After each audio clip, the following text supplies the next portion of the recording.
السلام علیکم ناظرین، آج میرے ساتھ ایک ایسی باپردہ بہن موجود ہیں جو کہ اپنے مسائل اور اپنی زندگی کی تلخ حقیقتوں سے بہت پریشان ہیں۔ تو انہوں نے ہم سے ریکویسٹ کی کہ میں پردہ کرنا چاہوں گی، تو ہم نے کہا ٹھیک ہے، آپ کی عزت سے بڑھ کے کوئی چیز نہیں، آپ پردہ کریں۔ تو ایسے بہت کم لوگ آتے ہیں جو اپنی عزت کی بہت پرواہ کرتے ہیں، تو آئیے ان سے ان کے معاملات جانتے ہیں۔ السلام علیکم۔ وعلیکم السلام۔ اچھا بہن، مجھے بتائیے گا زندگی کے کیا معاملات، کیا پریشانیاں، کیا الجھنیں ہیں جن کی وجہ سے آپ پریشان ہیں؟ میں اس معاشرے میں اکیلی رہتی ہوں۔ یہ معاشرہ ایسا ہے کہ اکیلی لڑکی کو قبول نہیں کرتا۔ میں اپنے گھر میں اکیلی رہتی ہوں اور گھر کے سارے کام خود اکیلی سنبھالتی ہوں۔ جب گھر سے باہر نکلتی ہوں تو لوگ مجھے گندی نظروں سے دیکھتے ہیں، میری عزت لوٹنے کی کوشش کرتے ہیں، مجھے طرح طرح کی باتیں کرتے ہیں۔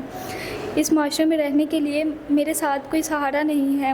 میں چاہتی ہوں کہ یہ معاشرہ اکیلی لڑکی کو بھی قبول کرے، کیونکہ اس کی بھی عزت ہوتی ہے۔ اکیلی لڑکی، آپ کے کہنے کا مقصد ہے کہ جب آپ مارکیٹ یا معاشرے میں جاتی ہیں تو بہت نیگیٹو رسپانس آپ کو ملتا ہے عوام کی طرف سے، عوام کے تاثرات کی وجہ سے، غلط آپ کی عزت کے حوالے سے۔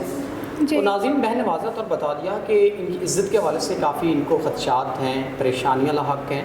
تو اب آپ کیا چاہتی ہیں؟ کوئی ایسا سنسیئر پرسن جو آپ کی یہ تمام تر پریشانیوں کو دور کرے، نکاح کرے، تو آپ کو تحفظ دے، تو کیا خیال ہے؟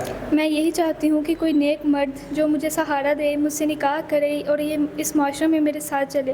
یہ معاشرہ ایسا ہے کہ اکیلی لڑکی کو قبول نہیں کرتا، کیونکہ وہ اکیلی ہوتی ہے، تو اس لیے اس کو طرح طرح کی لوگ باتیں کرتے ہیں۔ میں چاہتی ہوں کہ جو مرد میرے ساتھ ہو وہ اس معاشرے سے مجھے بچائے اور میرا محافظ بنے اور میرے ساتھ چلے۔